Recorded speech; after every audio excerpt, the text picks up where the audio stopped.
Selamat pagi Bapak Ibu yang Tuhan kasihi. Hari ini saya akan berbicara tentang aset yang terbaik dari kehidupan kita, khususnya dalam sebuah rumah tangga.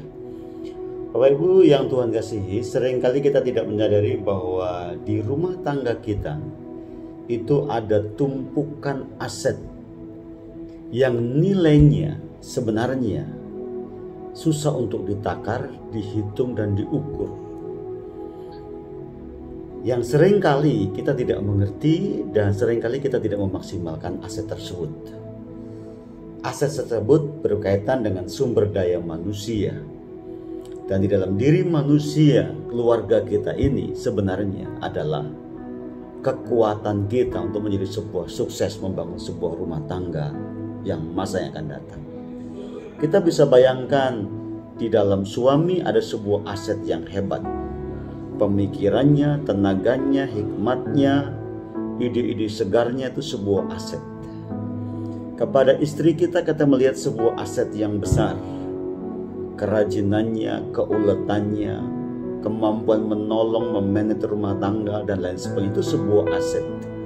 Kepada anak-anak kita yang masih remaja, pemuda, yang masih semangat-semangatnya belajar, itu sebuah aset.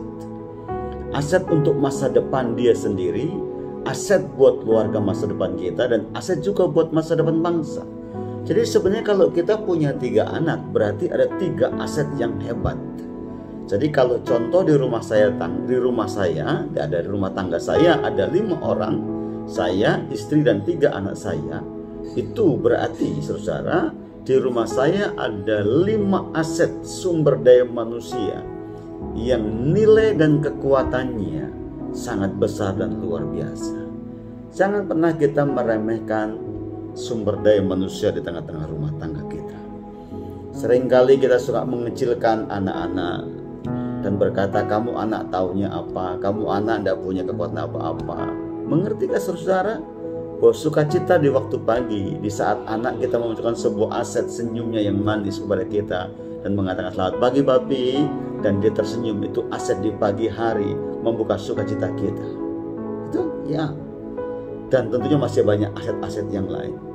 Kalau hari ini kita sedang membiayai anak-anak kita belajar dalam pendidikan, sebenarnya kita sedang investasi aset buat masa depan. Karena itu saya berharap meminta kepada kita semua sidang jemaat, mari hitung satu-satu aset rumah tangga saudara. Jangan hanya berbicara tentang uang, jangan bicara tentang harta.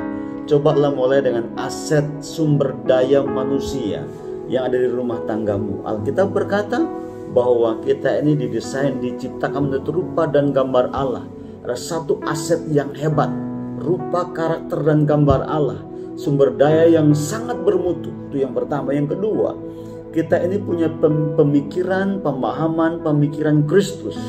Karena itu buat kita yang memiliki hidup lahir baru, dikenal oleh Kristus, kita punya pemikiran Kristus, berarti aset kita, aset di rumah tangga kita sangat luar biasa. Mari pelan-pelan, hai suami-suami, hai istri-istri, coba hitung satu-satu. Tidak hanya uang yang kau hitung, tidak hanya hutang yang kau hitung, tidak hanya keuntungan yang kau hitung. Coba hitung aset di rumah tanggamu berkaitan dengan sumber daya manusia. Tuhan memberkatimu. Sekali lagi, hartamu itu sangat luar biasa yang ada di rumah tanggamu. Tuhan memberkati kita semuanya dan selamat beraktivitas buat kita semuanya. Amin.